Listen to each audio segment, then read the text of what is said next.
Angeline, ano yung movie mo ngayon? Cheaters.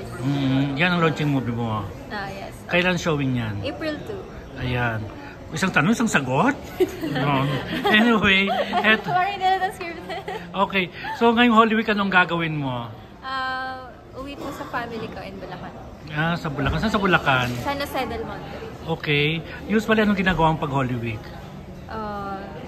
Sa bahay lang kami ng family ko eh. Tapos nood ng mga series na about kay Lord.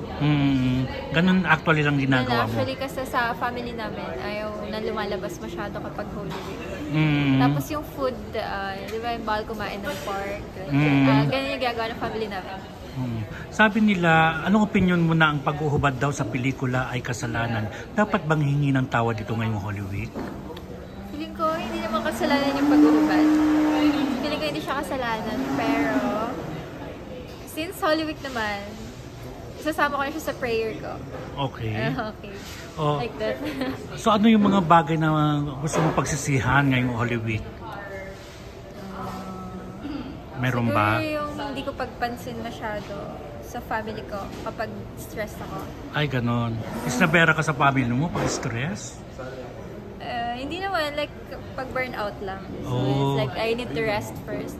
So minsan hindi ko kakausap yung mga family ko. Like, pero hindi naman totally hindi ko sila pinapansin. So meron lang times.